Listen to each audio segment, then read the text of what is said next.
There are questions that live quietly in the folds of human thought, questions that do not shout, but hum softly like a distant echo, a vibration beneath the noise of daily life.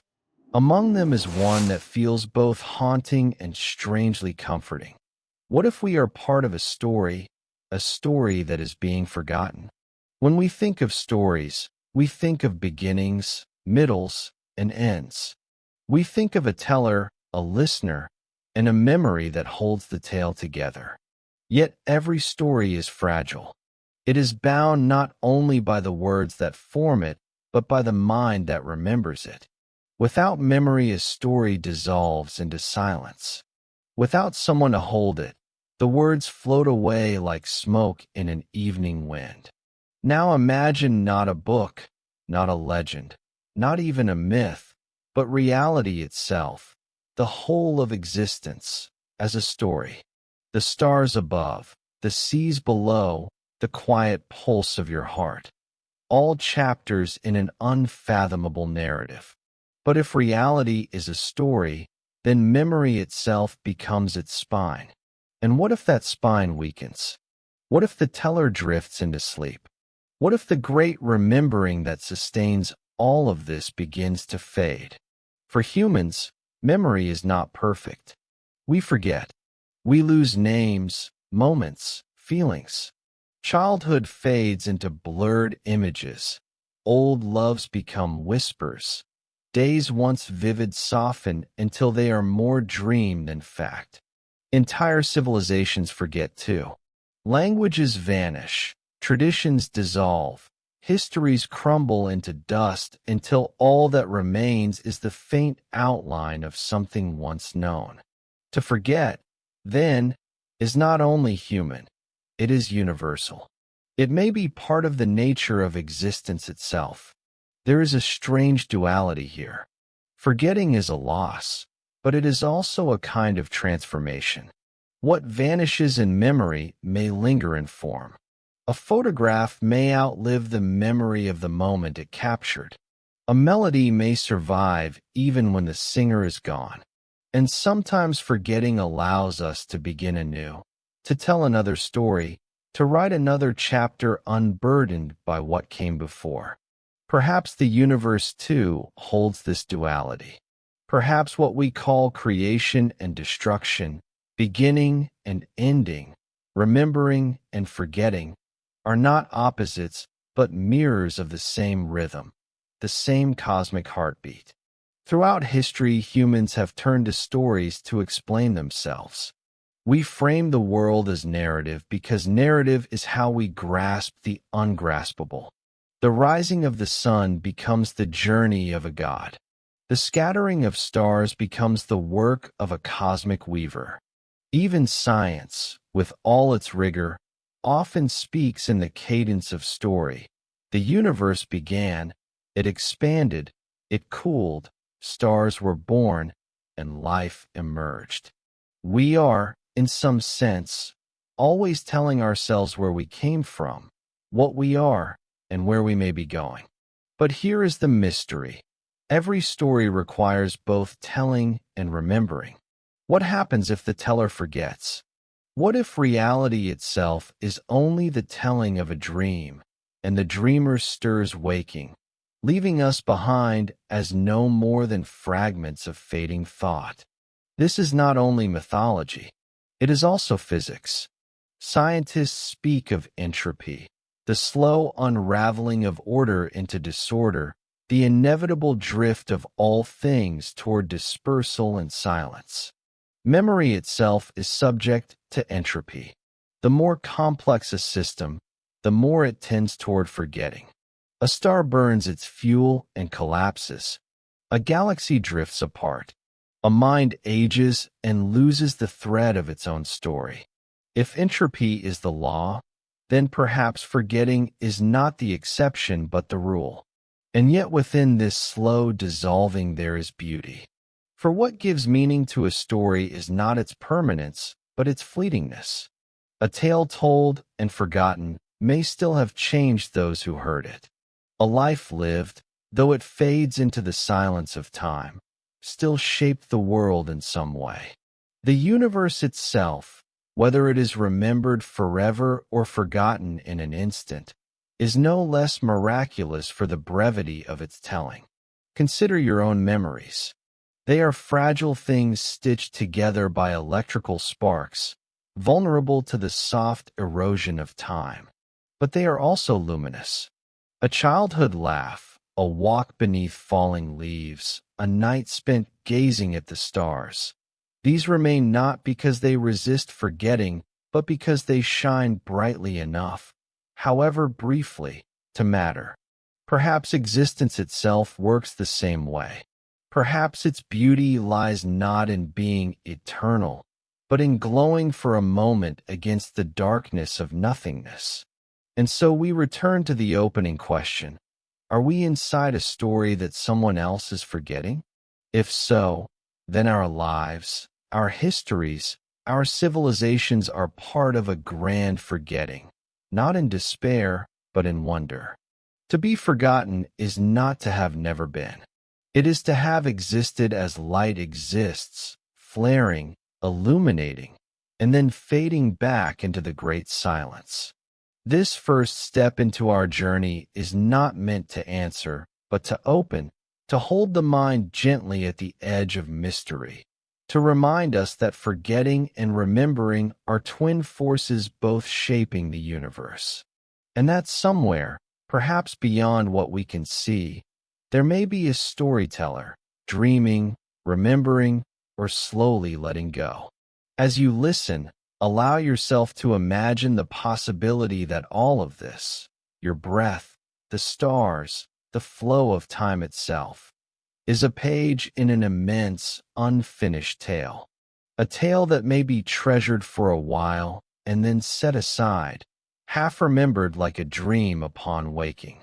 And in that possibility there is no fear, only wonder. For even if we are forgotten, we are, in this moment, here. Memory is a fragile lantern, glowing softly in the darkness. It lights our way through the corridors of time, yet its flame flickers, vulnerable to winds we cannot see. Every life is stitched together by memory. It is how we know who we are, how we shape continuity, how we gather scattered beads of moments and thread them into a necklace we call a story. And yet memory is not fixed. It is not a vault where events are preserved untouched. It is alive, dynamic, shifting, endlessly rewritten. Each time we remember, we are not retrieving a frozen image. We are recreating, repainting the scene anew. Memories, like dreams, are not perfect recordings. They are living narratives, colored by who we are today, by the feelings that rise within us as we recall. Forgetting, then, is not a failure of memory. It is part of its design. Without forgetting, the mind would drown in detail. Every sound, every face, every step would press upon us until we could no longer distinguish meaning from noise. Forgetting clears the canvas so that new brushstrokes may be painted. It makes room for presence, for the unfolding of the moment. Biology tells us that memory is built through connections, synapses between neurons, strengthened by use, weakened by neglect. The brain chooses what to hold and what to let slip away. Emotional intensity carves the deepest grooves, the joy of a first love, the fear of a sudden loss, the awe of a starlit night. Meanwhile, ordinary days dissolve quietly into the background, like snow melting into soil. But memory is not only individual. We inherit collective memory from culture, from history, from language. Songs passed down across generations, rituals repeated, names written in books. All are attempts to resist forgetting. And yet even civilizations forget. Great cities crumble into dust. Entire languages fall silent, and with them vanish ways of seeing the world that will never return. The ruins of forgotten kingdoms whisper to us of the impermanence not only of lives, but of entire worlds of meaning. Still, forgetting is not always loss. Sometimes it is mercy. Pain, grief, and suffering soften as time passes, not erased entirely, but blurred enough for the wound to heal. Memory and forgetting dance together, one holding on, the other letting go. This rhythm allows us to survive the weight of being human. If we step back, we see a profound symmetry. Memory gives structure to life, while forgetting gives it flow. Memory binds us to continuity, while forgetting opens us to renewal. To remember is to anchor ourselves. To forget is to drift into new waters. Both are necessary. Both are part of the unfolding of existence. And so, when we imagine the universe itself, with its galaxies, its stars, its endless stretches of time, we may wonder if memory and forgetting are not merely human qualities, but cosmic ones. Perhaps the universe remembers, storing information in particles and light. Perhaps it forgets, as entropy spreads, as stars collapse, as black holes erase their histories into silence. If so, then our own acts of remembering mirror something greater. The stories we keep, the songs we pass on, the names we whisper in prayer, they may not only preserve us, but echo the larger rhythm of reality itself. A rhythm where memory and forgetting are not adversaries, but partners in the same eternal dance. And perhaps, just perhaps, we are not only remembering the universe, but being remembered by it. Perhaps every thought, every heartbeat, is etched somewhere in the fabric of being. Not forever, not immutable, but long enough to matter, long enough to shine before it fades. Across cultures and centuries, humans have told stories of worlds born not from design or intention, but from dream. Myths that whisper of creators who did not build with tools or laws, but breathed out existence while drifting in slumber. These tales carry something hauntingly familiar. The sense that reality itself may be fragile, sustained only as long as the dreamer dreams, remembered only as long as the teller remembers. In Hindu cosmology, there is Vishnu reclining upon the cosmic serpent Ananta, floating on the ocean of eternity. From his dreams emerge entire universes. Each breath, each cycle of sleep and waking, gives rise to worlds, civilizations, stars, and beings. And when he closes his eyes, those same universes dissolve back into the quiet sea of nothingness. To live in this vision is to inhabit a fleeting thought in the mind of a god. In the myths of the Maori, the world was once locked in the darkness of a primordial embrace. The Sky Father and Earth Mother clung together, holding creation in a tight, dreamlike grip. It was only when their children forced them apart, opening the space between, that light and life could emerge. Creation here is not an act of permanence, but of awakening, of emerging from a kind of cosmic slumber. The ancient Greeks imagined gods whose moods shaped reality. Hypnos, the god of sleep, and his brother Thanatos, the god of death, were said to walk hand in hand. Sleep and death, dreaming and forgetting, were bound together in the divine imagination. For them, the world was not fixed but fluid, a fragile state between waking and forgetting. Even in Norse mythology, the cosmos itself is born from the body of a sleeping giant. Ymir, vast and primordial, dreams and bleeds the elements of creation. His body becomes the earth, his blood the seas, his skull the dome of the heavens. Creation here is less an intentional act and more an unfolding of something half-conscious, a transformation from dream into form. These myths are not simply quaint stories of distant cultures. They reflect a deep intuition that perhaps existence is less like a solid structure and more like a fragile vision. That perhaps behind the stars and galaxies lies not certainty, but the drifting mind of something vast and unknowable. And in modern science, echoes of these myths still linger. The multiverse theory imagines countless universes, each with its own laws, flickering into existence like dreams, some brief, some lasting.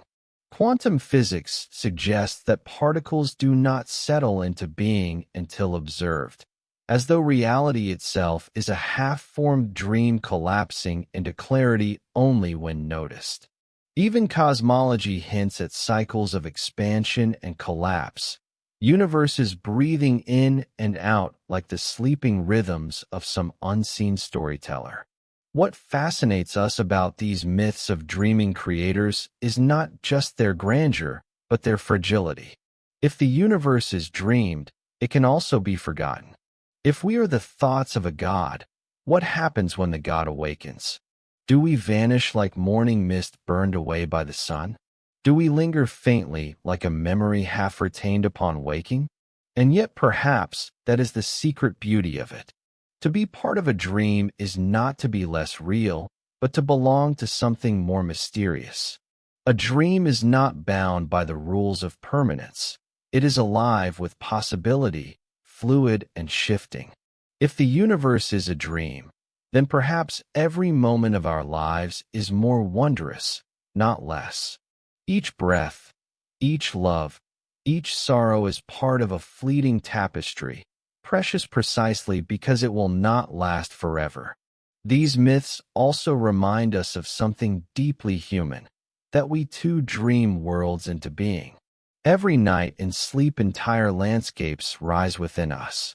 We walk through cities we have never seen. We meet people who do not exist. We live whole lives within the span of minutes. And then, like universes dissolving at the end of a cosmic cycle, they vanish, forgotten almost instantly, leaving behind only the faint echo of having been. In that way, we are not separate from the myths of sleeping creators. We are participants in them. We too are dreamers who forget. And if our small dreams can feel real while they last, perhaps the great dream of existence is just as fragile, just as fleeting, just as achingly beautiful. So when we ask whether we live inside a story someone else is forgetting, the myths whisper back with a quiet answer: yes. And perhaps that is not something to fear. For what is forgotten is never nothing. It has been, it has mattered, it has left its trace upon the world. Like a dream that shapes the dreamer, even forgotten universes may leave an imprint upon the eternal silence. Science has a word for the slow unraveling of order: entropy. It is the measure of disorder, the steady drift of all things toward equilibrium, toward silence. To understand entropy is to understand impermanence in its most fundamental form. It is not a flaw in the universe, but its law. The reason why fires burn out, why stars collapse, why even memory itself cannot last forever. Consider a flame. It dances brightly for a moment, consuming the fuel that sustains it. But the dance is temporary. The fuel diminishes, the heat disperses, and eventually the flame fades into darkness. The same principle governs all things. Stars, too, are flames on a far greater scale, burning hydrogen into helium, shining brilliantly for millions or billions of years. Yet their fuel is finite, and one day every star must dim. Entropy is not destruction for its own sake. It is the balancing act of the cosmos, the spreading of energy from the concentrated to the diffuse. Imagine a drop of ink falling into water. At first it is dark and distinct, but slowly it spreads until the whole glass is tinged with color. The ink has not vanished. It has only become inseparable from everything around it. So too with order and structure, they dissolve into a greater wholeness. This dissolution has a kind of quiet poetry. Galaxies themselves, vast and luminous, are impermanent structures. Over incomprehensible spans of time, they will scatter. Even black holes, the great keepers of cosmic memory, are not eternal. According to Stephen Hawking, they will eventually evaporate, releasing even their secrets back into the void. Nothing endures unchanged. For us, this truth is intimate as well as cosmic. The brain that holds your memories, the body that carries you through the world, are also subject to entropy. Cells wear down, synapses weaken, and slowly the details of a life blur at the edges. Forgetting is entropy written upon the human mind. Just as stars collapse, memories too disperse, their details fading into the wider ocean of time. But impermanence is not emptiness. It is the condition that makes life possible.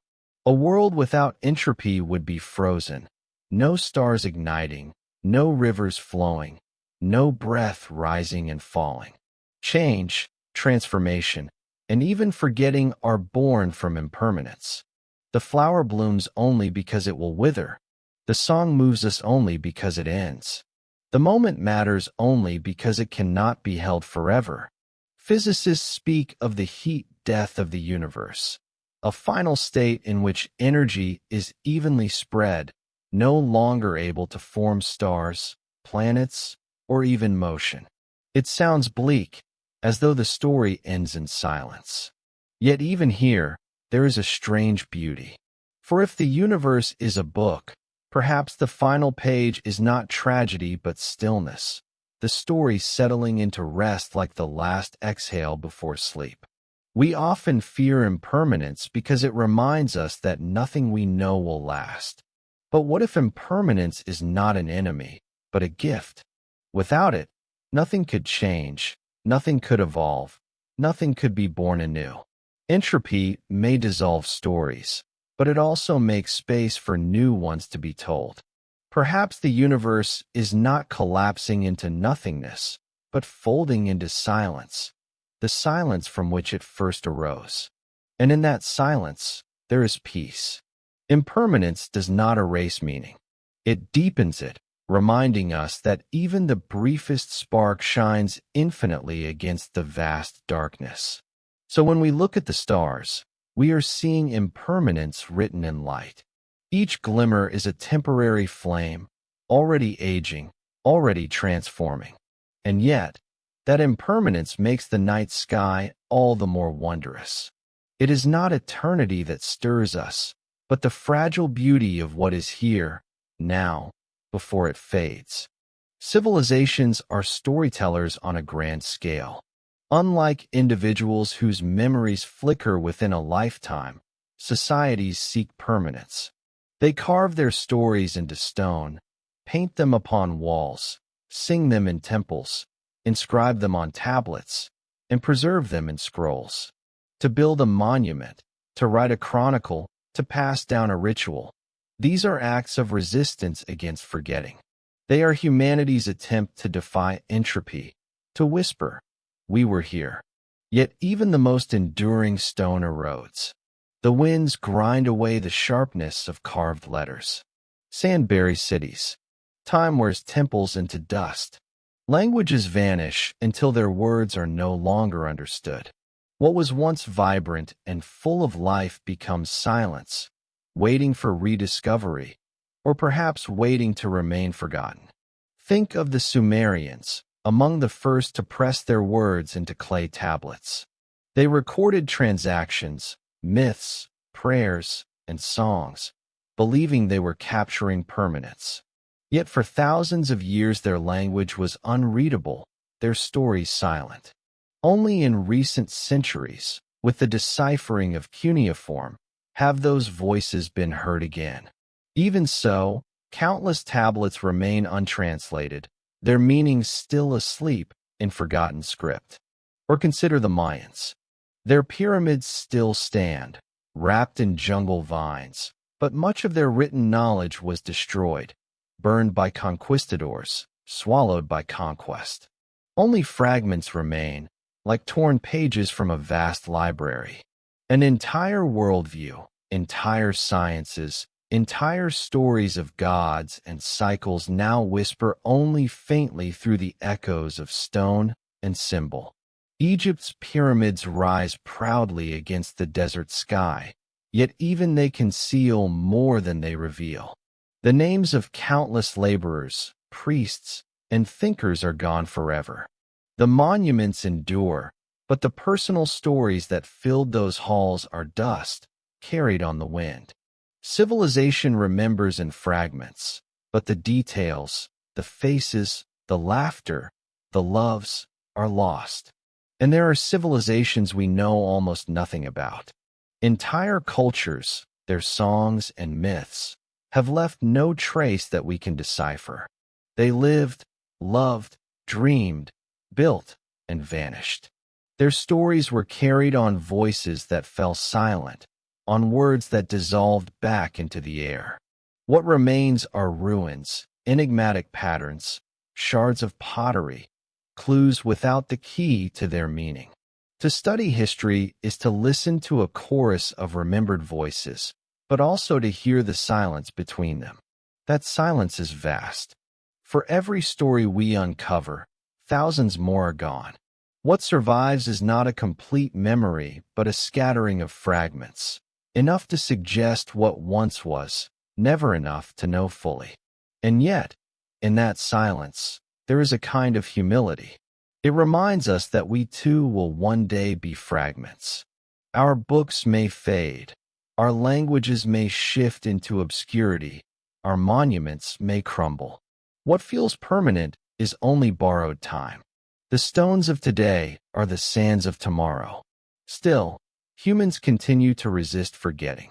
We build archives, libraries, digital clouds, servers humming with our collective words. We imagine these as immortal, yet even they are fragile. Data erodes. Formats change. Technology rusts and breaks. A future traveler wandering through the ruins of our cities may find traces of us, the way we find traces of those before us. Enough to wonder, not enough to know. Why do we carve, write, and preserve if all will one day fade? Perhaps because the act itself matters. To tell a story, to set it in stone, is to affirm existence. Even if the stone erodes, even if the words vanish, the act of telling is a defiance of silence. It is a way of saying, this mattered. We mattered. And maybe this is the essence of civilization's memory. It is not that stories are kept forever, but that they are told at all.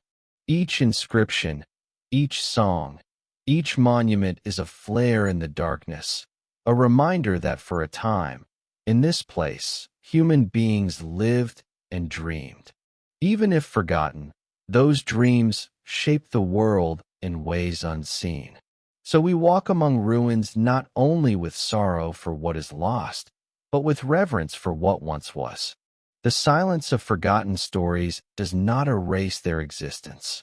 It deepens the mystery, reminding us that behind every stone is 1,000 untold voices, and behind every silence is a story that once lived. To be forgotten is not to be nothing. It is to be part of the great rhythm of time, where even stone returns to sand, and sand to dust, and dust to stars. And in that return, stories do not vanish, they transform. Time is the loom upon which all stories are woven. Without it, there is no before or after, no memory or anticipation, no thread to tie events together. For humans, time is the very fabric of narrative. We wake, we live, we sleep, and in the repeating cycles we recognize beginnings and endings. Every heartbeat is a measure of it, every sunrise a reminder that the story continues. We often imagine time as linear, a line stretching from the past into the future, carrying us forward like travelers along a road. This is how we remember our lives: childhood, youth, age, each stage flowing into the next. But physics tells us that this line is not so simple. Einstein showed that time is woven with space itself, forming a fabric that bends, stretches, and curves. Time is not universal, not the same for everyone. It moves differently near the speed of light, differently under the pull of gravity. This means that time, the most intimate thread of our lives, is not absolute. Two clocks separated by distance or speed can tick at different rhythms. For one, an hour may pass. For another, only minutes. The thread is elastic, pliable, capable of being stretched. What feels to us like a steady march is, in reality, a shifting flow. And there are theories more radical still. Some physicists suggest that all moments, past, present, and future, coexist.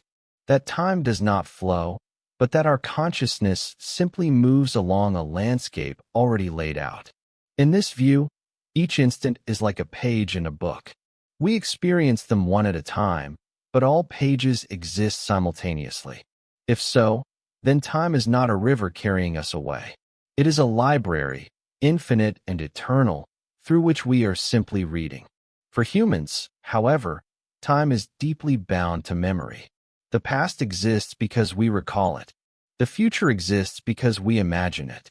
Without memory and imagination, there is only the present, only this breath, this heartbeat. In that way, memory is the storyteller that gives time its shape. Without the thread of remembrance, time unravels into isolated moments, each fading as soon as it arrives. Myths often portray time as a cycle rather than a line. Days circle through sunrise and sunset. Seasons spiral from birth to decay and back again. Civilizations rise and fall, only for new ones to rise again.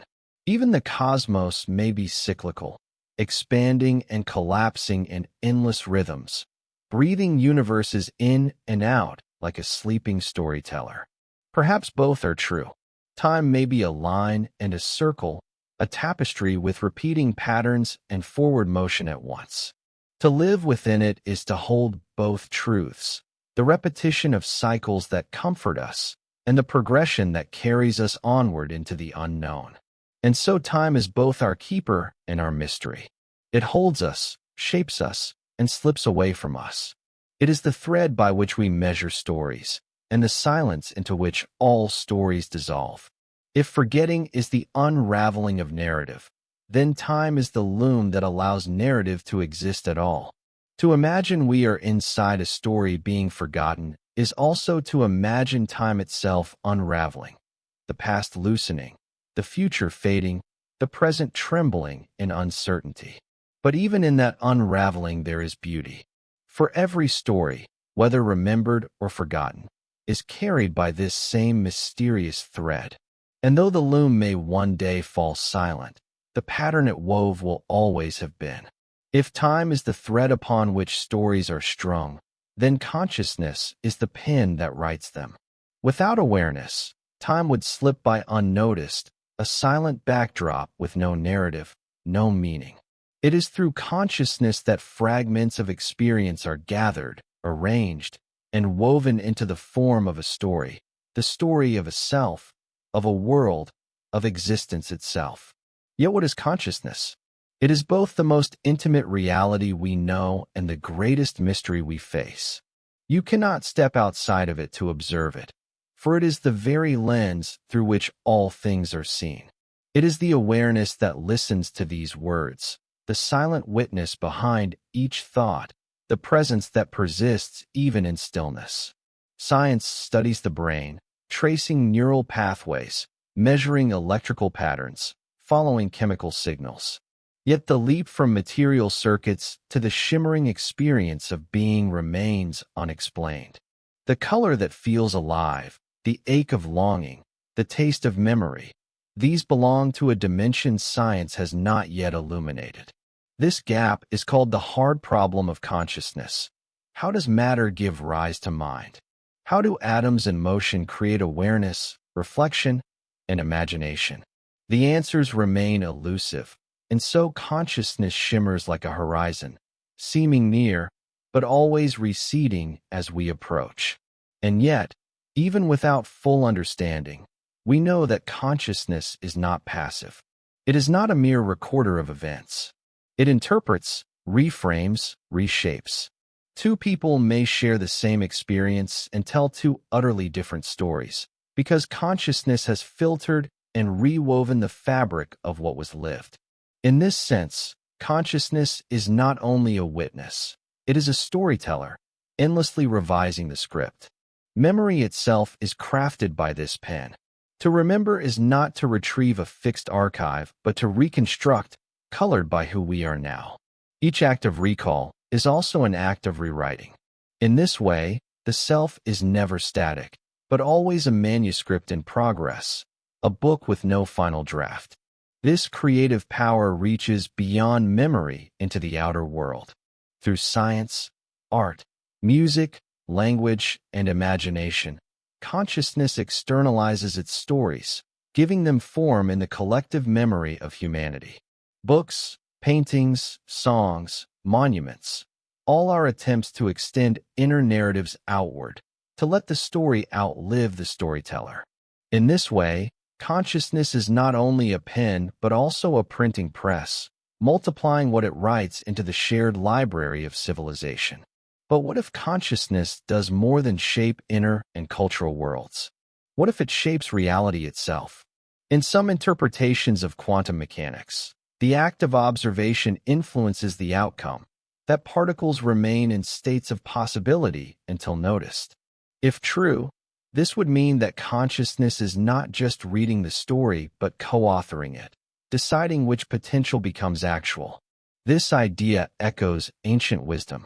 In Buddhism, consciousness is sometimes described as the ground from which all phenomena arise. In Vedanta, the universe is a play of awareness, a dream unfolding within infinite mind. Even in Western philosophy, figures such as Descartes and William James considered the possibility that mind is not secondary but primary. If so, our role is immense.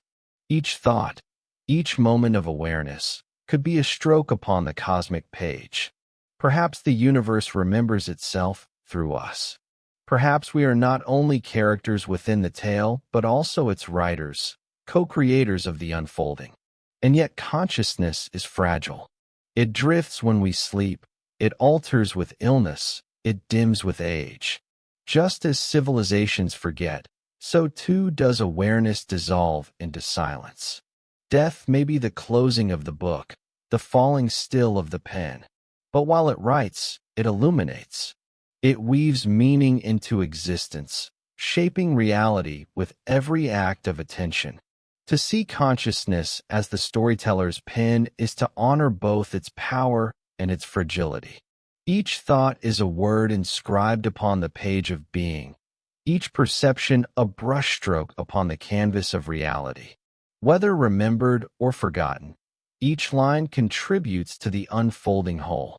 And perhaps the greatest mystery of all is that consciousness itself may not be isolated but part of something vast. Perhaps our awareness is a spark of a greater mind, a fragment of the pen with which the universe writes itself. If so, then our remembering, our stories, are part of what holds the larger story together. To remember is to delay forgetting, to keep the pattern from unraveling. As you breathe, as you listen, as thoughts drift and settle, consider that you are both character and author, both line and pen, both dream and dreamer. Consciousness writes you, even as you write it. Together, you and the universe are composing the mysterious tale of being.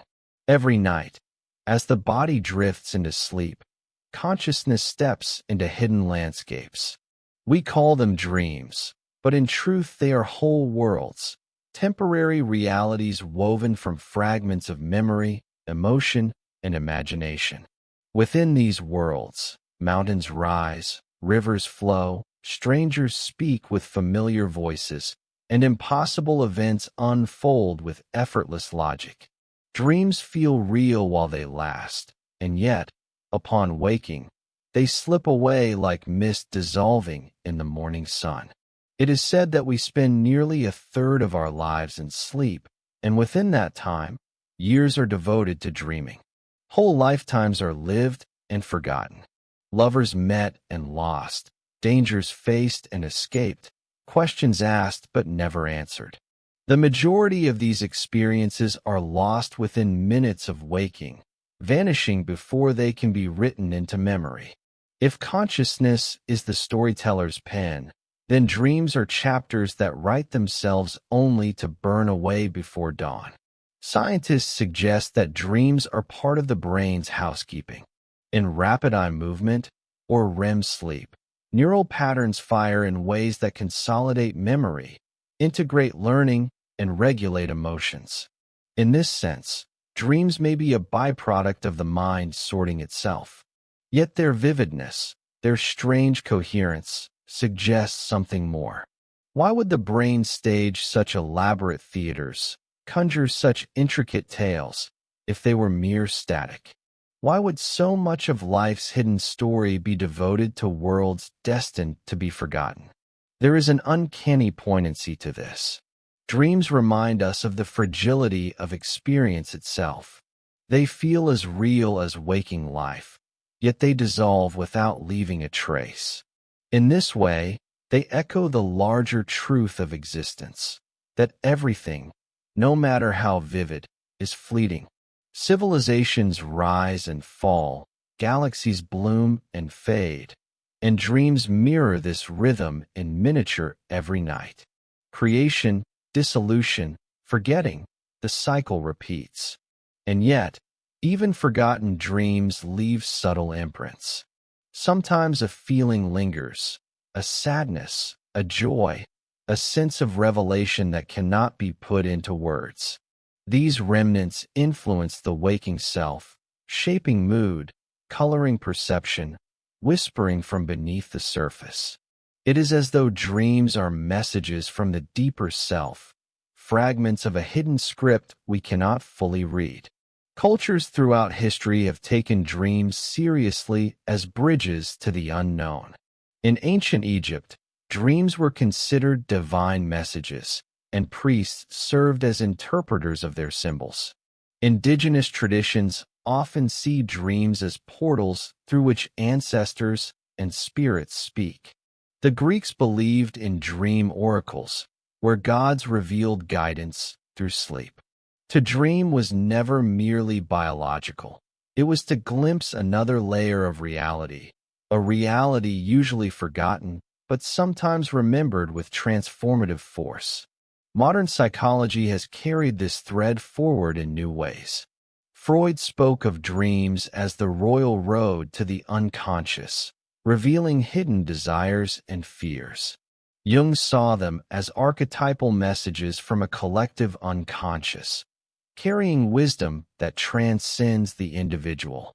Even now, dreams remain a realm where science cannot fully penetrate, a liminal space where the measurable and the mysterious coexist. Consider the possibility that dreams are not simply fragments of our own minds, but glimpses of other worlds, parallel stories, forgotten timelines, or visions of lives not lived.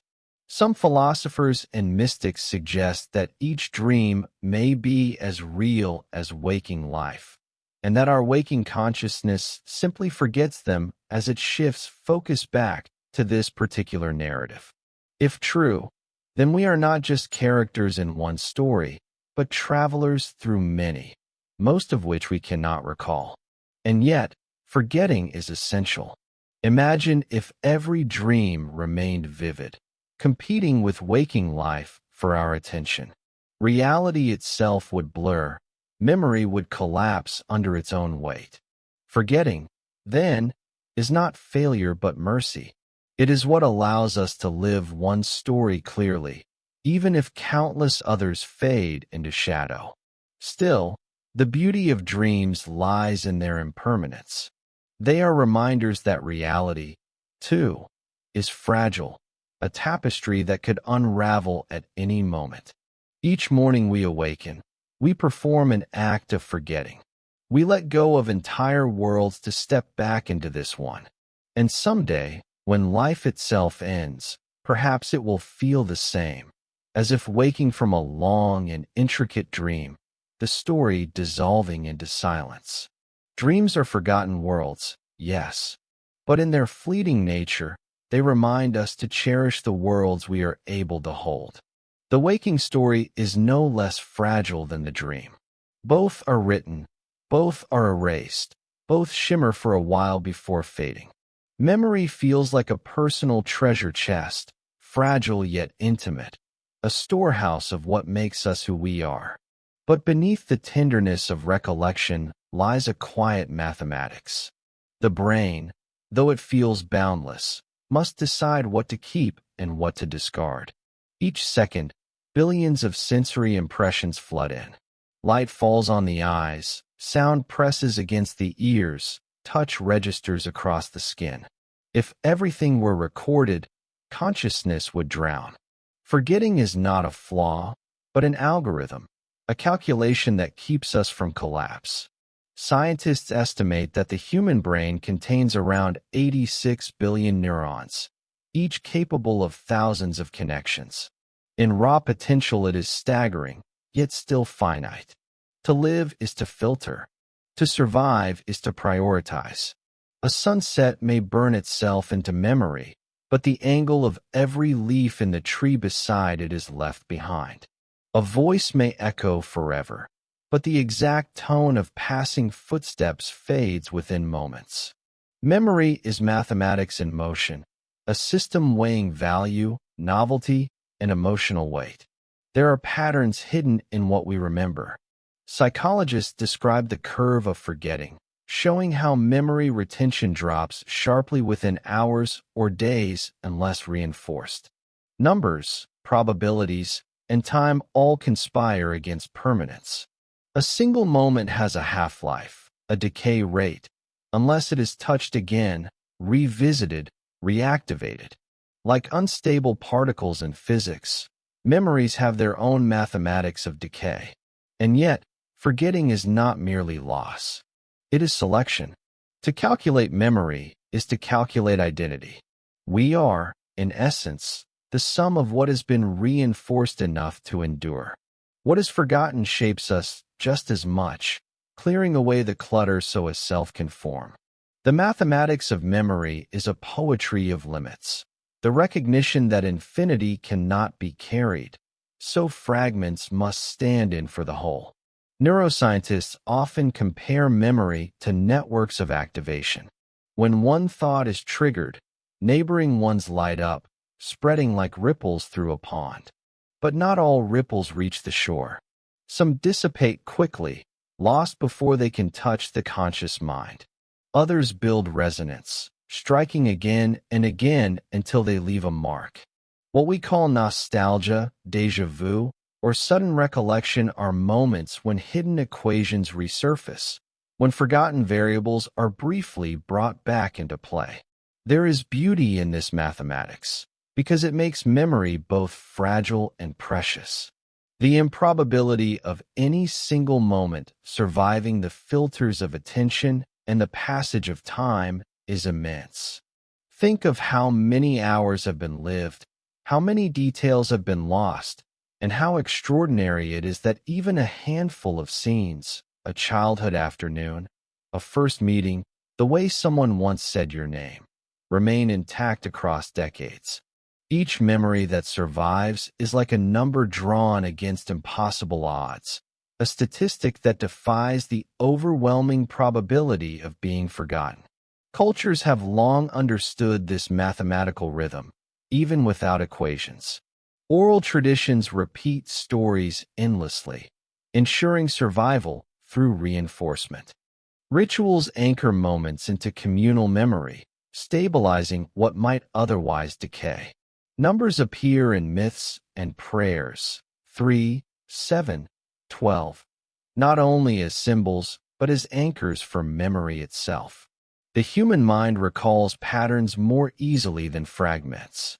To bind a story to rhythm or number is to hedge against forgetting. But memory is not only about what is kept. It is also about distortion, about the ways the mind edits and reshapes. Each recall is not perfect replay, but reconstruction. The brain fills in gaps, smooths rough edges, rewrites details without our noticing. What survives is not a photograph, but a living equation, recalculated each time it is summoned. In this way, memory is not static storage, but a living mathematics, changing with each attempt to hold it. And so, the mathematics of memory is bound to paradox. To remember is also to forget. To calculate is also to erase. To cling to one story is to let others dissolve. If someone were to hold every detail, every probability, they would not live, but drown in infinite data. Life requires imperfection. Identity requires omission. Consciousness itself is not an archive, but a curation, a statistical narrowing of possibility into the clarity of one chosen path. What then does it mean to say we are inside a story that might be forgotten? Perhaps it means that memory, whether personal or cosmic, obeys these same laws. Just as a brain selects, edits, and erases, so might the universe. Civilizations may rise, only to be pruned by time's mathematics. Galaxies may form, only to dissolve into entropy's equations. Even existence itself might be one solution among countless, discarded by the greater algorithm of reality. The mathematics of memory whispers that what survives is miraculous, and what is lost is necessary. It is not cruelty, but symmetry, not punishment, but design.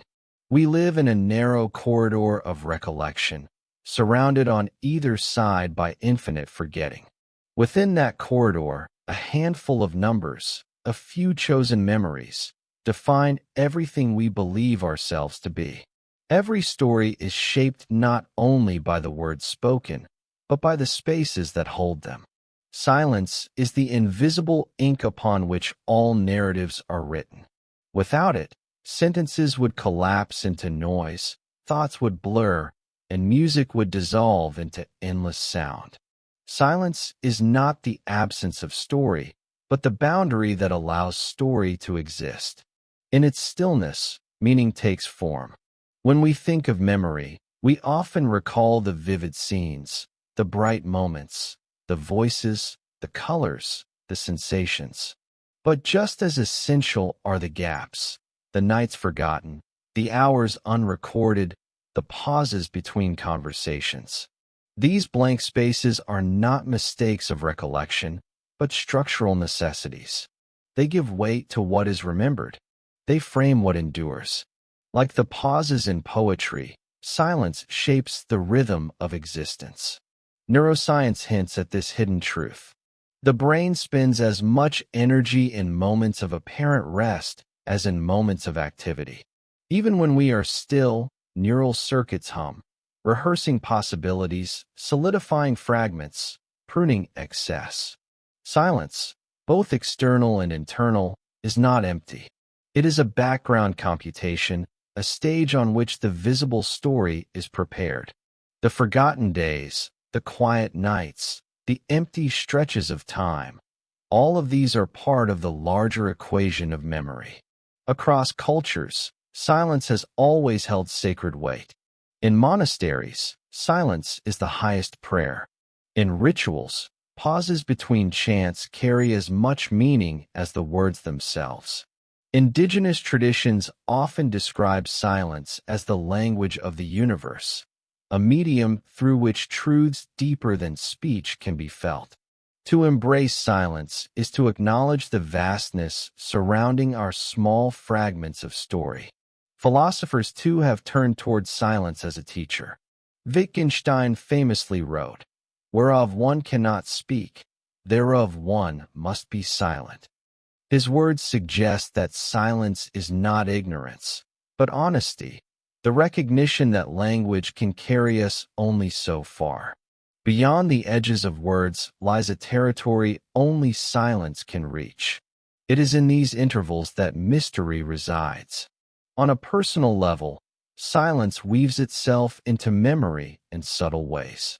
A single word may be remembered not because of its sound, but because of the pause that followed, a hesitation that carried more weight than the statement itself. The silence of an empty room after someone has left can linger longer than the countless hours of shared conversation. The hush that follows a piece of music may leave more of an impression than the notes themselves. Silence gives contour, depth, and contrast. In the cosmos, silence is the natural state. Space is not filled with voices, but with vast intervals of stillness. Stars speak in light, but between their signals are expanses of emptiness. Galaxies cluster, but between them lie oceans of void.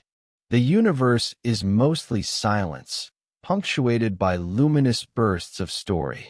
Our existence, then, may be thought of as a brief spark of narrative floating in an infinite sea of quiet.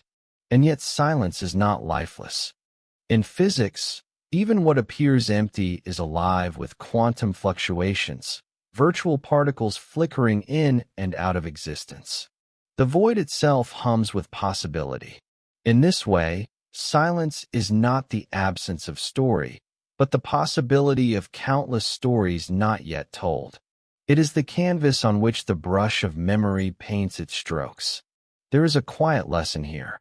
We spend much of life fearing silence, filling every pause with noise, every gap with distraction. But perhaps the silence is where the story truly breathes. Without pauses, music collapses into monotony. Without gaps, language dissolves into static. Without forgetting, memory would overwhelm us. Silence, forgetting, emptiness, these are not failures, but structures, the unseen architecture of meaning. To ask whether we are inside a story that someone else is forgetting is also to ask what silences frame our existence. What gaps in the cosmic narrative surround the fragile moments we call history? Perhaps civilizations rise like melodies only to be swallowed by vast intervals of quiet.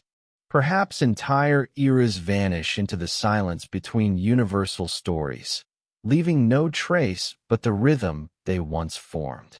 The silence between the stories may be as important as the stories themselves. If existence is a book, then the blank pages between chapters are not wasted space, but necessary breath. If consciousness is a song, then the rest between notes are not interruptions, but rhythm. Silence teaches us that not all meaning lies in sound, and not all truth lies in memory. Some truths live in the spaces where nothing is said, nothing is remembered, nothing is written. And so, when we listen to silence, whether in the cosmos, in memory, or within ourselves, we may hear the faint outline of a greater narrative. A story not told in words, but in the pauses between them. A story that belongs not to speech, but to stillness. If we are inside a story being forgotten, perhaps we are also inside a silence being remembered, an eternal quiet that gives shape to every fleeting word. Every night, as we sink into sleep, the brain builds a theater out of silence. Within minutes, fragments of memory, desire, and fear weave themselves into landscapes that feel as real as waking life. Dreams are not idle images. They are architectures of the mind, structures rising and dissolving with each cycle of sleep. To dream is to step into a hidden story, one that unfolds without our consent and vanishes the moment we awaken. The architecture of dreams is fragile, yet profound. Neuroscience tells us that the sleeping brain is not inert but astonishingly active. During REM sleep, neural circuits fire in patterns that resemble waking thought, except without the grounding tether of external reality. The hippocampus replays fragments of memory, mixing yesterday with the distant past, stitching together faces, places, and emotions into strange new combinations. The amygdala, which governs emotion, flares with intensity, giving dreams their surreal emotional weight. Meanwhile, the prefrontal cortex, the seat of rational control, falls quiet, allowing impossibilities to feel ordinary. Thus, dreams are built from the raw material of memory, but arranged by a different architect, the unconscious itself. Dreams are not simply chaotic stories, but carry their own grammar. A door appears not because it was there yesterday, but because the dream requires a passage. A stranger arrives not from memory alone, but from the emotional logic of the dream's unfolding. In this way, the dream is both familiar and alien, a collage of memory and invention. Its architecture is fluid, walls bending and shifting according to needs we do not fully understand. Philosophically, dreams have always raised unsettling questions about the nature of reality. Plato imagined life itself as a kind of dream within a greater reality. Descartes feared that the dream state might be indistinguishable from waking life, raising doubts about whether certainty was ever possible. Modern thought echoes these doubts. If the mind can create such convincing worlds in the silence of night, how do we know our waking reality is not itself another kind of dream, a narrative crafted by forces beyond our comprehension? The architecture of dreams does more than question reality. It also reveals the fragility of memory. Upon waking, dreams vanish with astonishing speed. Within minutes, entire worlds collapse into fragments. A scene of mountains dissolves into a single word. A conversation fades into a vague emotion. Psychologists suggest that this rapid forgetting serves a purpose. If every dream were remembered, our waking lives would drown beneath their weight. Forgetting preserves coherence, allowing the story of waking life to remain intact. Yet in this forgetting, one wonders, what stories have we lost forever? Culturally, dreams have long been treated as messages, riddles, or sacred encounters. Ancient Egyptians believed dreams were doors through which gods spoke to mortals. Indigenous traditions across the world saw dreams as journeys of the spirit, opportunities to enter other realms of knowledge. For Freud, dreams were coded messages from the unconscious, revealing truths too raw to face directly. For Jung, they were archetypal patterns, whispers from a collective unconscious shared across humanity. In every interpretation, dreams are not meaningless static, but carefully constructed architectures holding insights into the nature of the self and the cosmos. The architecture of dreams also mirrors the architecture of civilizations. Just as cultures rise and fall, leaving ruins of stories behind, dreams construct vast landscapes that are destined to collapse by dawn. Perhaps the unconscious is practicing the art of creation and forgetting, echoing the larger rhythms of history and the cosmos. What is a forgotten dream but a miniature civilization, built, inhabited, and abandoned all in the span of a night? Modern neuroscience adds another dimension. Dreams may serve as rehearsal halls for survival. In simulations run by the brain, we confront dangers, solve puzzles, and rehearse scenarios without real-world consequences. Dreams may be evolutionary theaters, places where the mind learns to navigate the uncertainties of life. They are, in this sense, trial stories, drafts that prepare us for the waking narrative. Yet most of these stories are never remembered, lost in the morning silence. And perhaps this is the most haunting aspect. Dreams remind us that storytelling itself does not require permanence.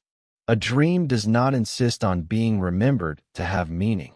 Its purpose is fulfilled in the moment of experience. Even if the waking self forgets, the sleeping mind has lived it fully. In this way, dreams echo the question that guides us. What if we too are living inside a story designed not for memory, but for experience alone? To enter a dream is to step into a narrative that is already dissolving. Its architecture is built of memory and imagination, supported by silence, lit by emotion, and destined for erasure. But perhaps this ephemerality is not a flaw, but a truth. The architecture of dreams teaches us that not all stories are meant to endure. Some are meant to be lived once, then forgotten, like whispers carried away by the dawn. Every grain of sand holds a story. Beneath deserts, jungles, and oceans lie the bones of civilizations once alive with laughter, struggle, and ritual. Yet most of them are gone, leaving only fragments, a broken pot, a weathered wall, an inscription half erased by time. To speak of forgotten civilizations is to speak of human dreams scaled across centuries, vast architectures of belief and memory, now crumbled into silence.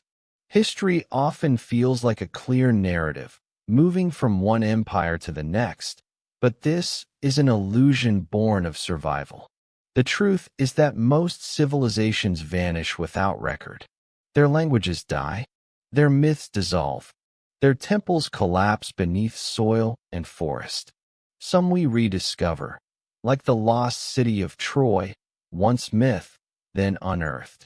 Others remain whispers, Atlantis, El Dorado, countless unnamed societies that lived and died before memory could hold them.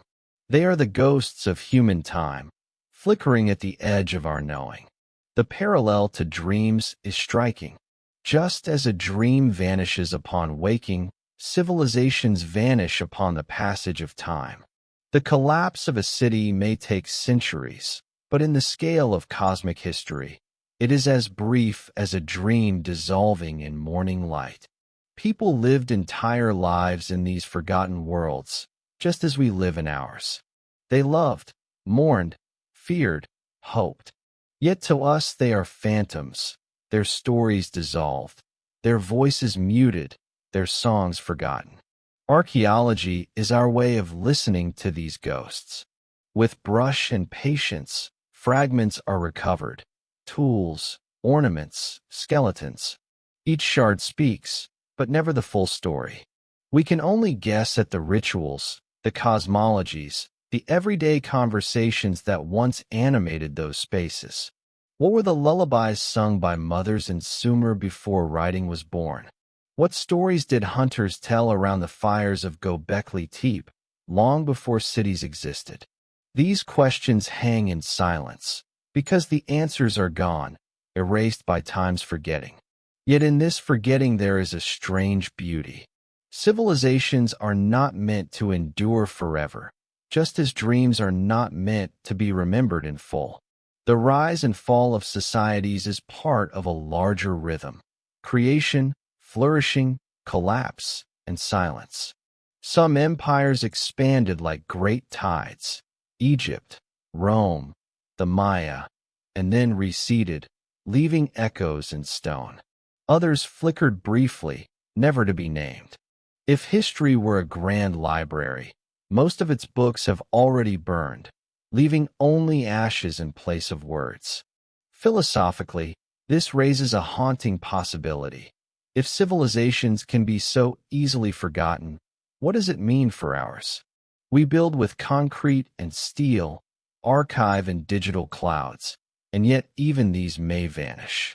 Servers corrode, languages shift, climate reshapes coastlines. Thousands of years from now, will our skyscrapers be nothing more than weathered ruins?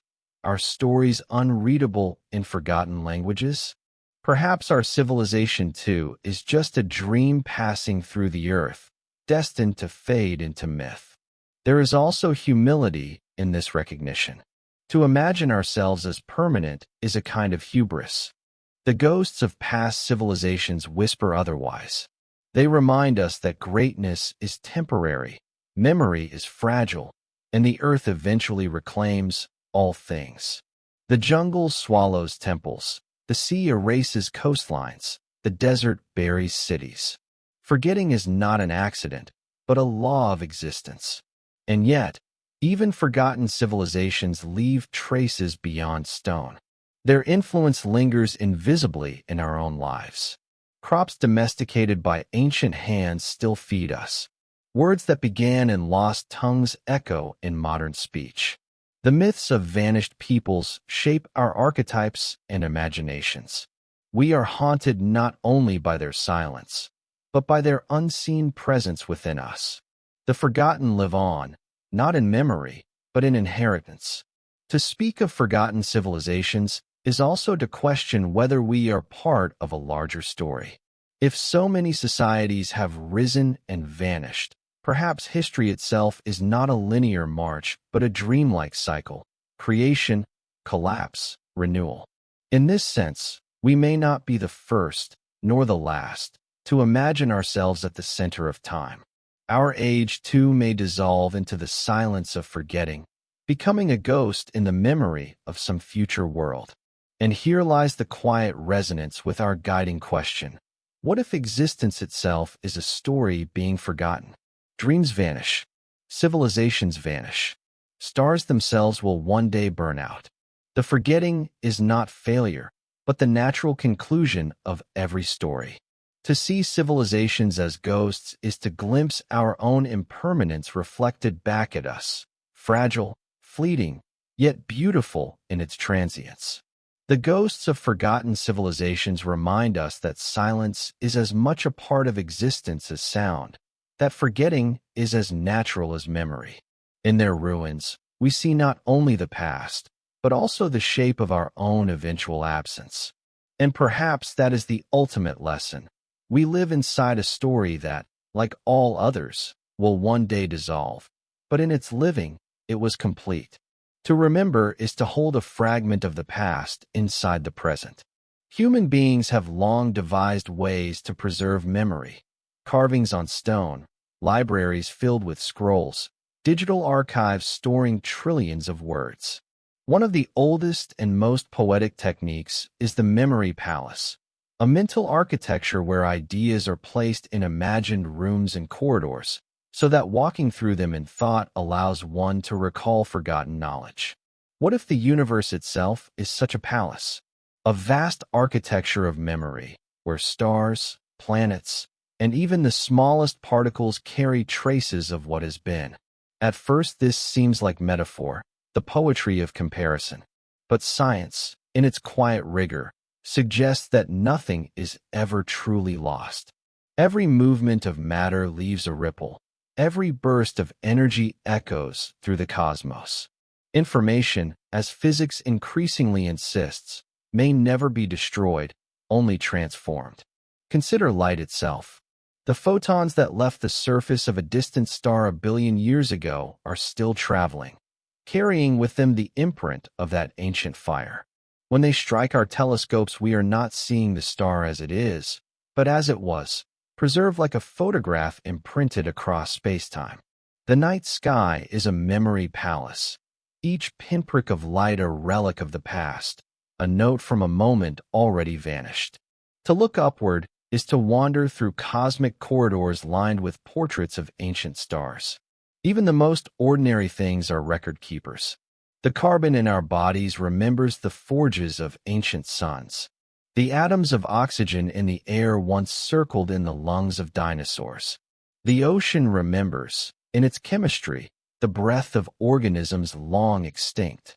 In this way, the universe is not only a palace of memory, but a cathedral of echoes, where all things resonate with what has been.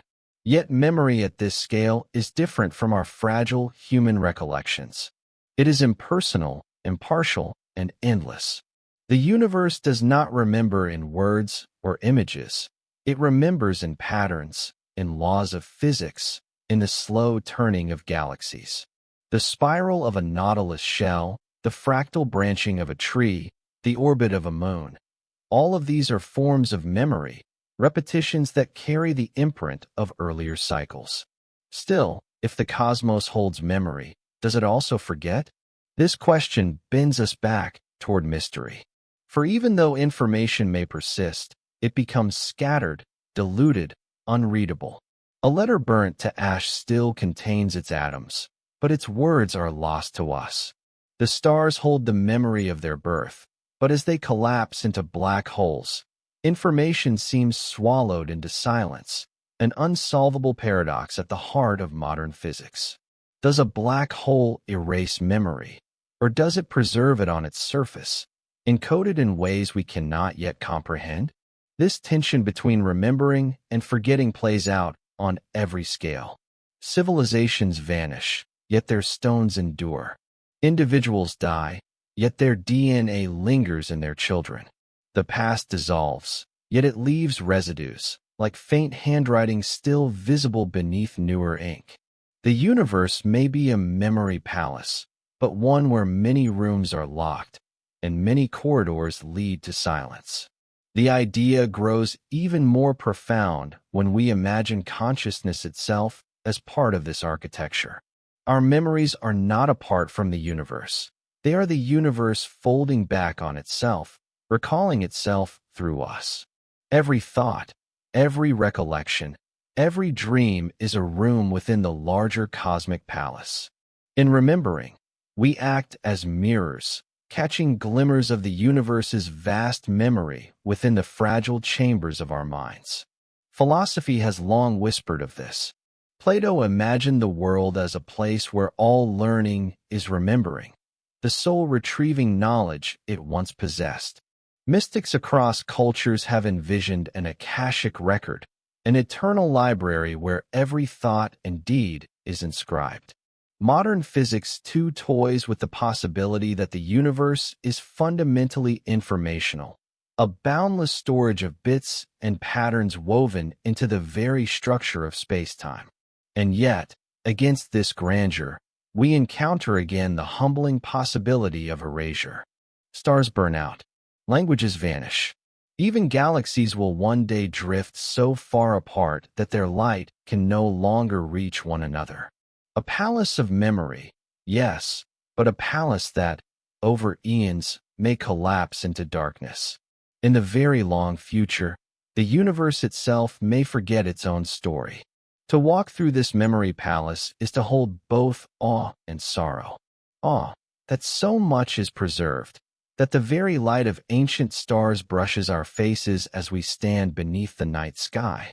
Sorrow, that so much is inaccessible, dissolved into silence, hidden beyond reach. Memory and forgetting are not enemies here, but companions, partners in the same dance. Without forgetting, memory would drown us. Without memory, forgetting would erase all meaning. Perhaps, then the universe is not a palace of memory alone, but a palace of balance, where remembering and forgetting weave the rhythm of existence. Where every birth is a remembering of ancient stardust, and every death a forgetting that makes way for something new. Where civilizations, dreams, and galaxies themselves arise, flourish, and vanish, leaving behind echoes that shimmer briefly before fading. In this way, the universe does not simply contain stories, it becomes one. Not a fixed tale preserved forever, but a living narrative unfolding and dissolving, written in light and shadow, in memory and forgetting. And if we are inside that story, perhaps we are also inside the act of forgetting itself, part of a cosmic dream, gently receding, like footprints washed away by a tide that is endless. Silence has always carried with it a strange duality. It is at once soothing and unsettling, tender and vast, intimate and infinite. On earth, we know silence only in fragments. The hush of a winter morning, snow blanketing the world in stillness, the pause between breaths in conversation, the moment before music begins or after it ends. Yet even these moments of quiet are never fully silent.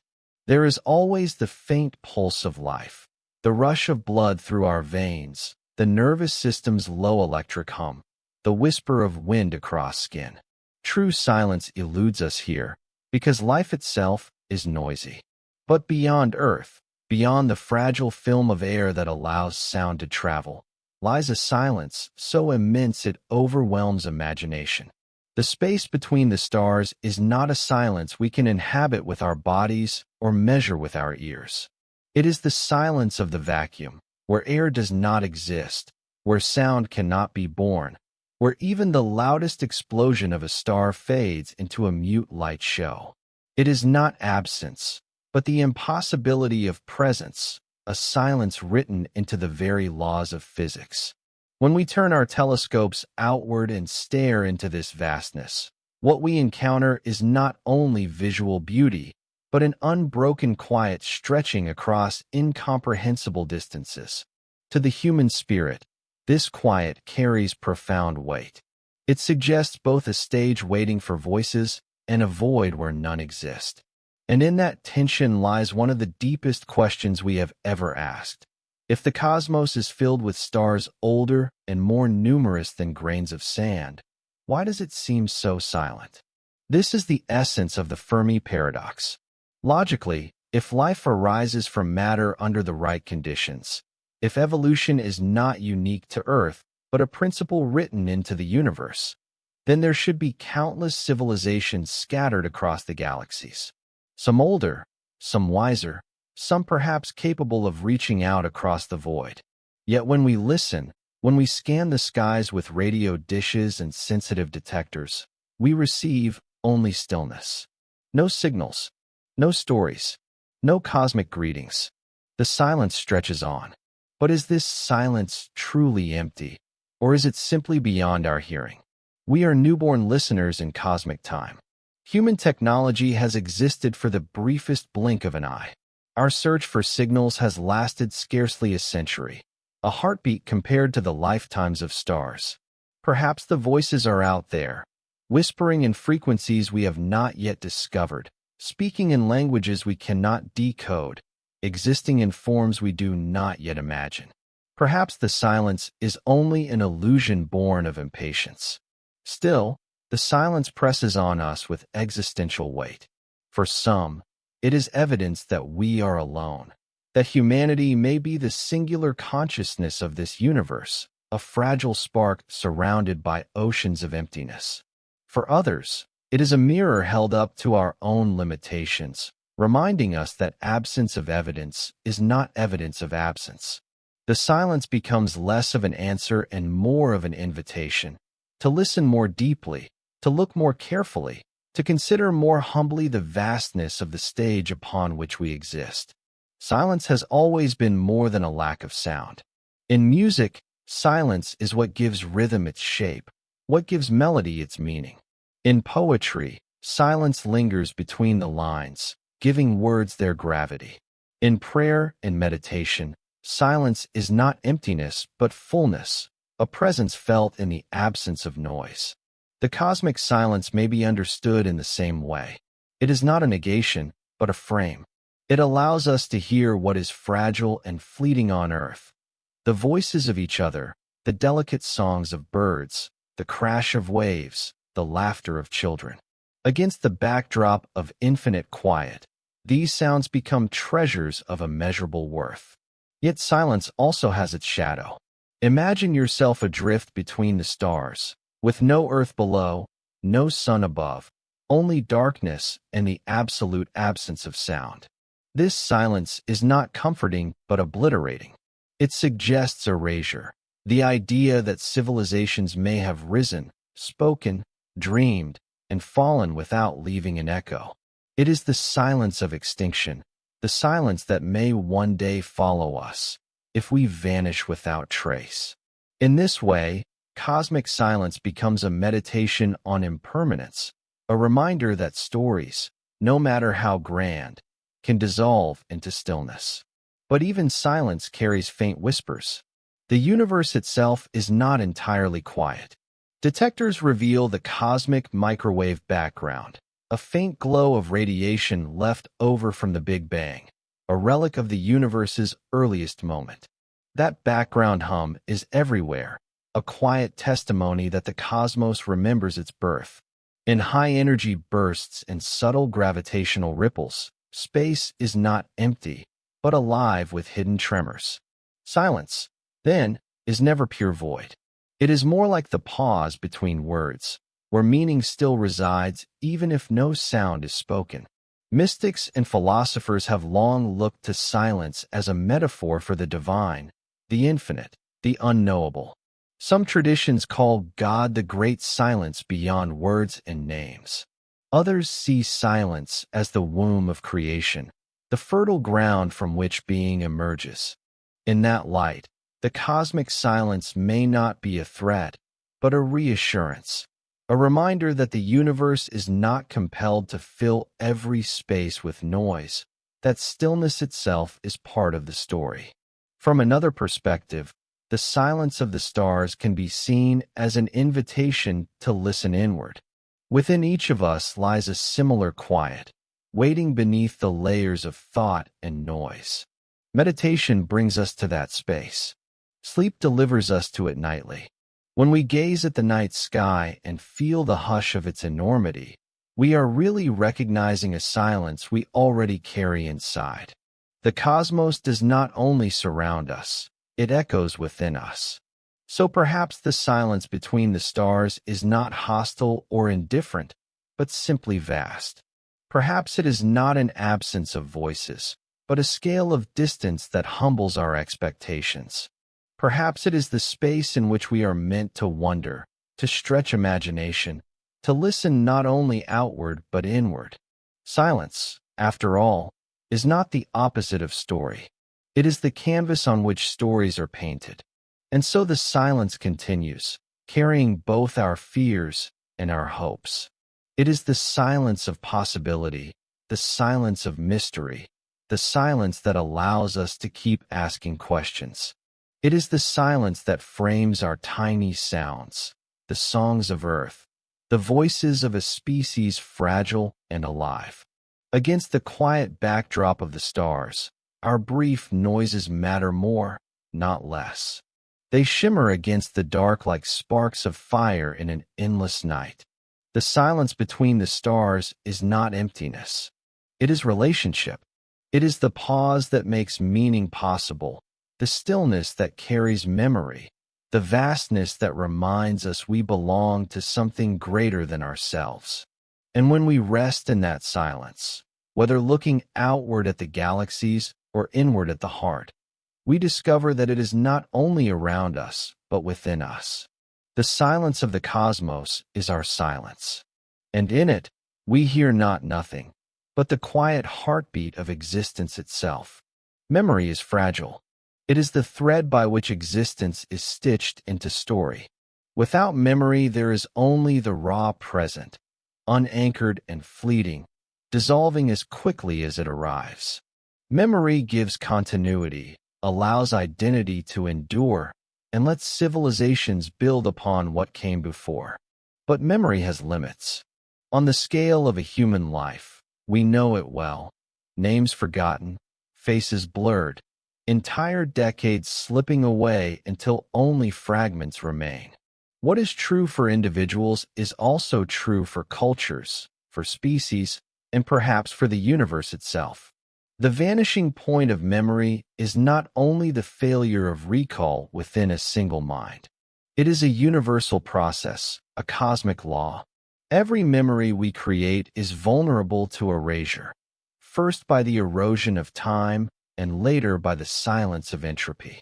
Civilizations write their records in stone, ink, and digital code, yet even these are temporary. Stone wears down. Books decay. Digital archives depend on fragile machines and power.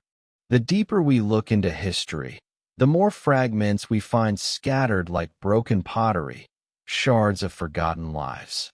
The vanishing point looms, reminding us that no story is permanent. Cosmologists have suggested that even the universe itself may not remember forever. The stars burn their fuel and fade. The galaxies drift farther apart.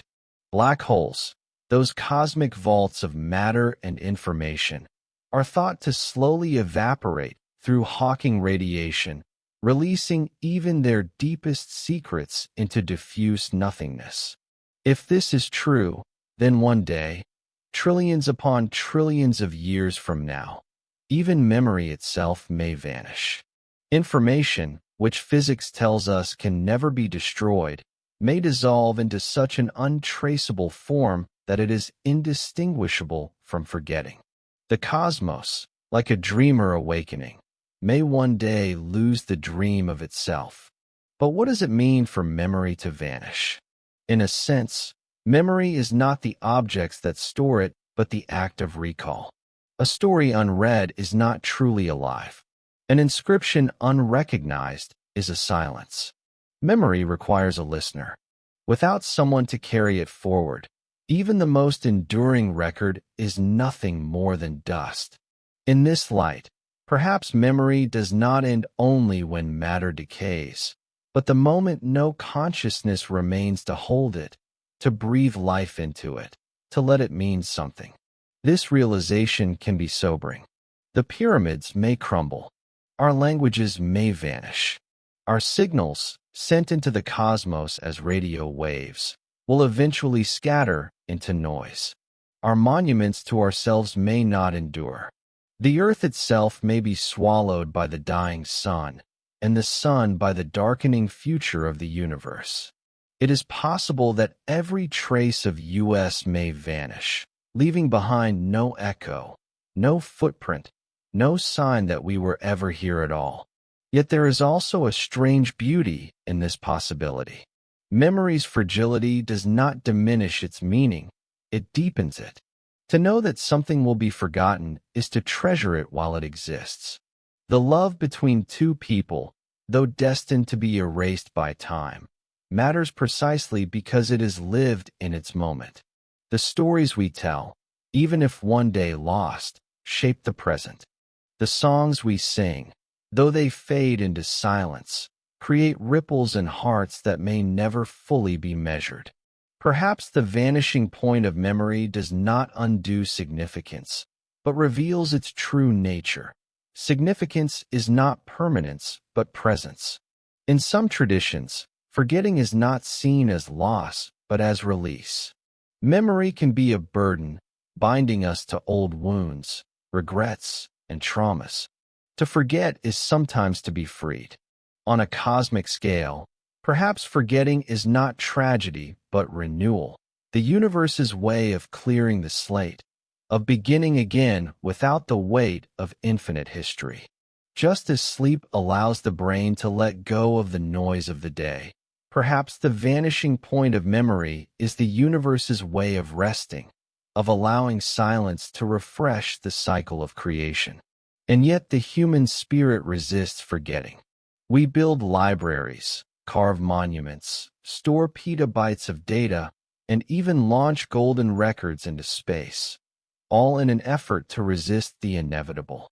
These efforts are both poignant and heroic, the gestures of a species aware of its own impermanence, yet unwilling to surrender entirely to it. They are our way of saying, we were here, and it mattered. Whether or not the universe remembers, we leave these offerings to the void, trusting that meaning does not require eternal permanence, only the courage to be expressed. Philosophers have often wondered, if a story disappears completely, if no one remembers it, if no trace remains, did it ever exist at all? Perhaps memory is not only an archive, but a form of reality itself. The present is fleeting, and the future is uncertain. Only memory gives the illusion of continuity. Without it, existence may dissolve into an endless now. And yet, is that so terrible? To live in the eternal present, without the weight of memory, may be the most profound form of peace. Still, as humans, we carry an ache for remembrance. We do not want our stories to vanish. We want to leave traces, inscriptions in time, echoes that outlast us. This is why parents tell stories to children, why cultures pass myths down through generations, why scientists write equations that may one day outlive their discoverers.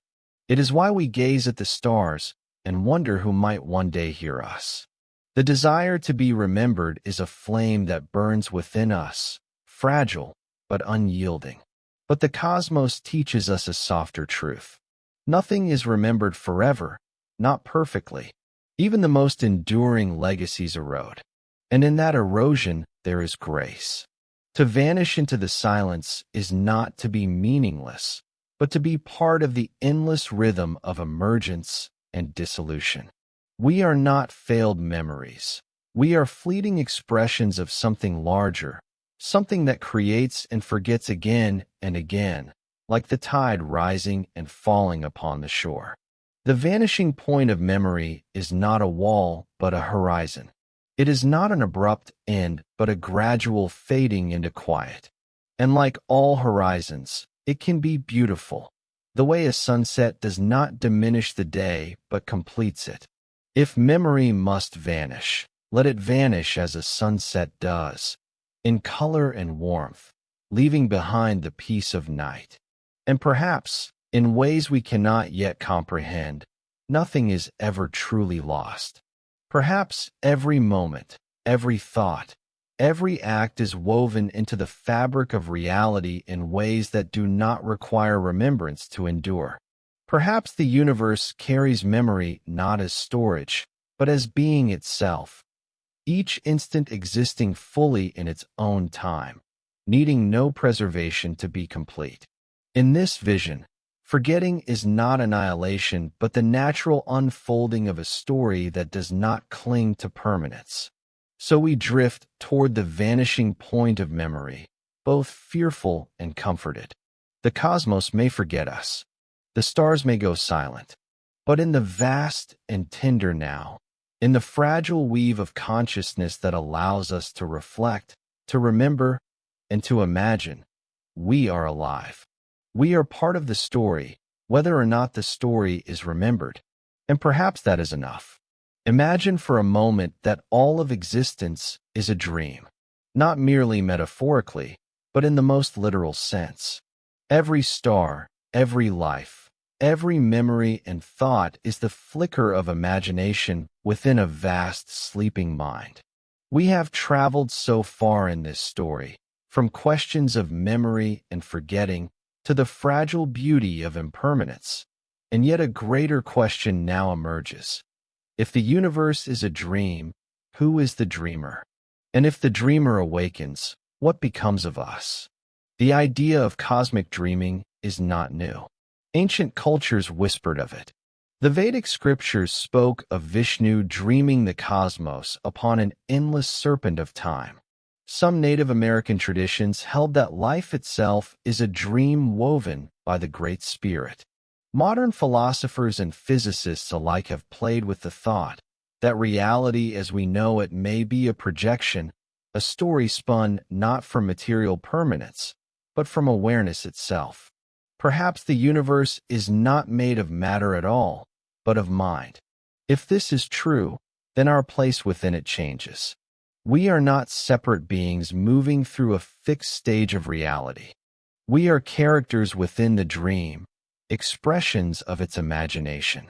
Our thoughts, our loves, our fears, our triumphs are all facets of the dream's unfolding.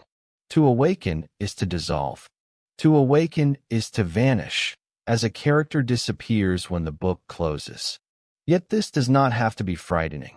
To awaken is also to return, to merge back into the dreamer from whom we have always come. But who, or what, is this dreamer? Some might call it God, others the cosmos, others simply consciousness itself. It may not have a name we could recognize. It may not even resemble anything we can imagine. Perhaps it is not a being at all, but an infinite awareness without edges, a presence that dreams because dreaming is what presence does. Like an ocean making waves, awareness makes dreams. The universe is one such wave. We are the ripples upon it. If the dreamer awakens, the dream dissolves, but perhaps not into nothing. The dream does not end because it was meaningless, but because the dreamer seeks a new horizon. Just as each night we fall into dreams and awaken into day, perhaps the cosmos too has rhythms of sleeping and waking, of forgetting and remembering. This awakening may not be the end of everything, but the transition to something we cannot conceive, a state beyond stories, beyond memory, beyond the very notion of being and non-being. What if our role is not to resist this awakening, but to embrace it? Every life is a practice in letting go of moments, letting go of seasons, letting go of the body itself. Perhaps the universe is practicing too. Perhaps the vanishing of memory and the fading of galaxies are rehearsals for the great letting go, the awakening of the dreamer.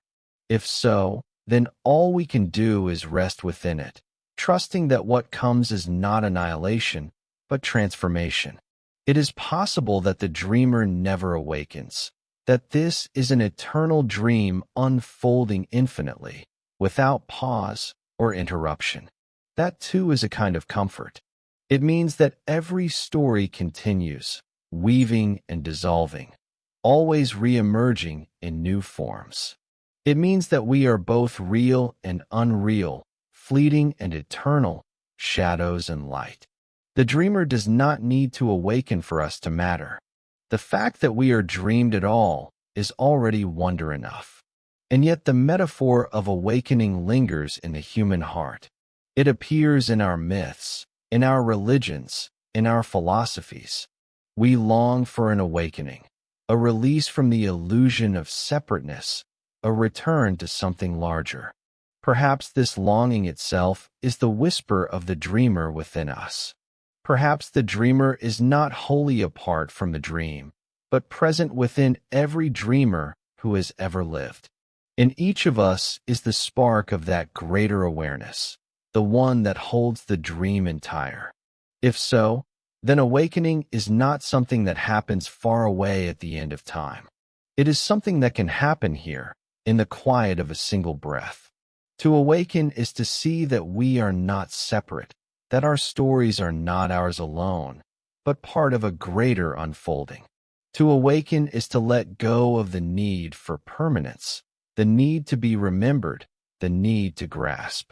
To awaken is to rest in the knowledge that we are both dream and dreamer, both fleeting character and infinite presence.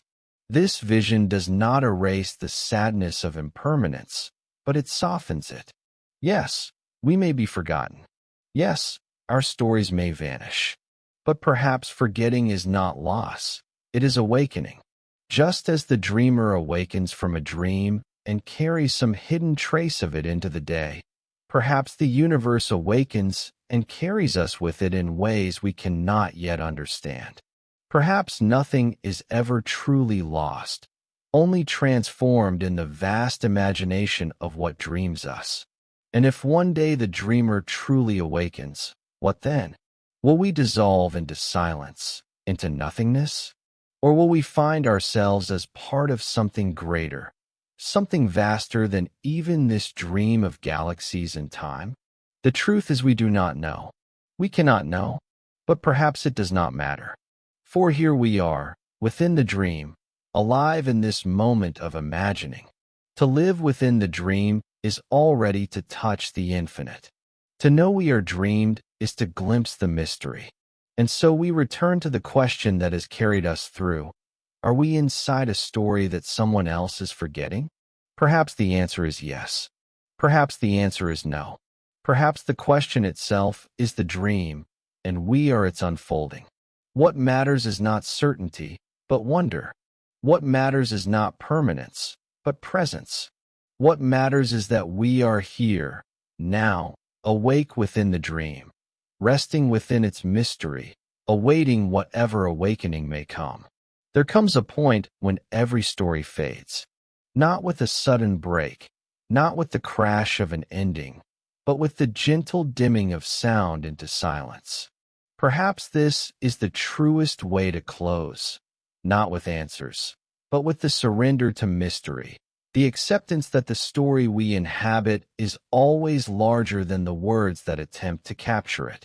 The title that began our journey, Are We Inside a Story That Someone Else Is Forgetting?, now feels less like a question to solve and more like a lullaby, a rhythm meant to carry us softly towards sleep.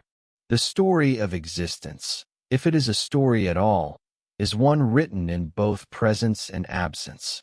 Stars appear, burn, and fade. Memories form, dissolve, and vanish. Civilizations rise, fall, and are forgotten. And yet, within this endless cycle of arising and vanishing, there is a deep peace. The forgetting is not a failure. It is the rhythm itself, the pulse by which the universe breathes. We too are part of this rhythm. Our names may be forgotten, our voices may vanish, but for a brief span of time we are here, shimmering within the dream. That shimmering is enough.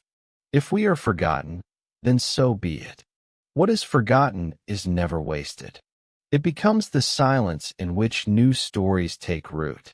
Just as fertile soil is made of the remains of what came before, forgetting is what makes room for what comes after. To vanish is to return to the ground of being, to merge with the silence from which all things arise. In this sense, there is no true ending. There is only transformation. The story ends, the silence remains, and from that silence another story begins. It is possible that we live within a dream, a story told, and then abandoned by a consciousness beyond imagining.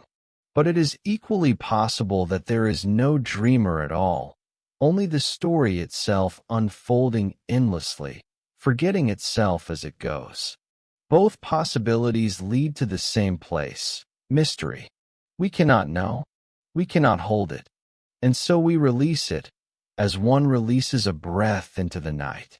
The quiet truth is this: we do not need to know. Our lives are not diminished by uncertainty. In fact, they are deepened by it. Wonder does not require answers. It requires only openness. The unknown is not a void, but a vastness, and in surrendering to it we find peace. Like the night sky, filled with stars that burn and fade, the unknown is both silent and full of light. If someone is dreaming us, then we are blessed to be part of their imagination. If no one is dreaming us, then we are blessed to dream ourselves. If we are forgotten, then we are blessed to have existed at all, however briefly, however quietly. The blessing is not in being remembered forever, but in having lived, in having loved, in having touched this fleeting, fragile, infinite now. And so we drift toward silence. The words that have carried us this far begin to dissolve. The voice softens, the images blur. What remains is only the rhythm of breath, the pulse of being, the quiet mystery that has always been here. The story that began with questions ends with stillness. There is no conclusion, no resolution, only rest. Perhaps this is how the universe itself ends. Not with a bang, not with collapse, but with silence.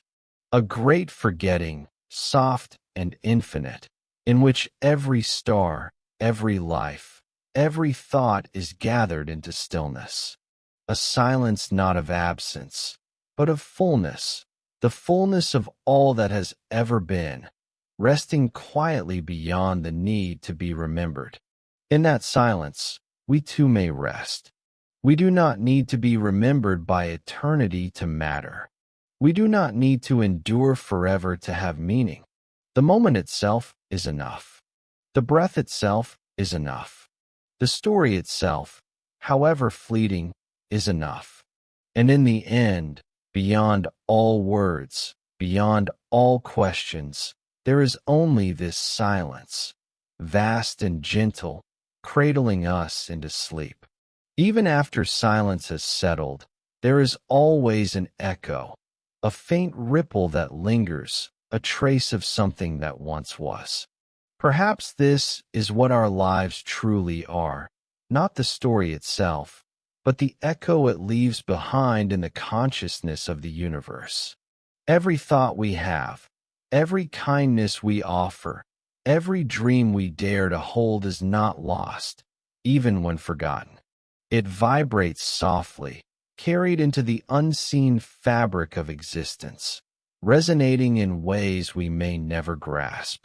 The question that began our journey, Are we inside a story that someone else is forgetting? Finds its final reflection here. For even if we are forgotten, even if the dreamer closes their eyes and the page turns to blank, the resonance of what has passed does not vanish. It lingers in the silence, like the afterglow of starlight traveling across light years, reaching places the stars themselves will never know. In this sense, nothing is truly lost. Forgetting is not an erasure, but a transformation. What slips from memory becomes music, diffused into the vastness, absorbed into the quiet. We may never be remembered by name or form, but the essence of our being, the echo of our dream, continues to vibrate in the great stillness. Just as waves on a lake ripple outward long after the stone has sunk beneath the surface, so too does every story ripple long after the storyteller has moved on. Perhaps the universe itself is nothing but echoes. Each galaxy, each star, each fleeting life, a reverberation of a forgotten origin. Perhaps the first spark that gave rise to all things has already been lost to silence, and what we call existence is simply its memory, echoing endlessly through time. If this is so, then we are not the forgotten. We are the echo, and to be the echo of something infinite is to never truly end. As we drift into rest, it is comforting to imagine that our lives, small, quiet, fragile, still contribute to this resonance. That our laughter, our sorrows, our questions, our wonder all become part of the eternal hum of existence. We do not need to cling to remembrance, for the echo carries us further than memory ever could. Memory fades, but resonance remains. And so the story does not end, not even in silence. It continues as an echo, soft, vast, eternal.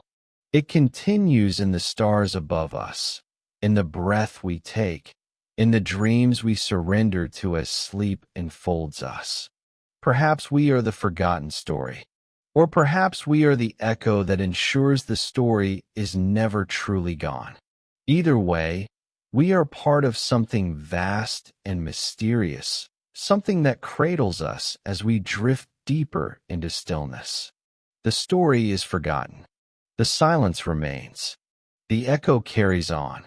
And within that echo, we may finally rest.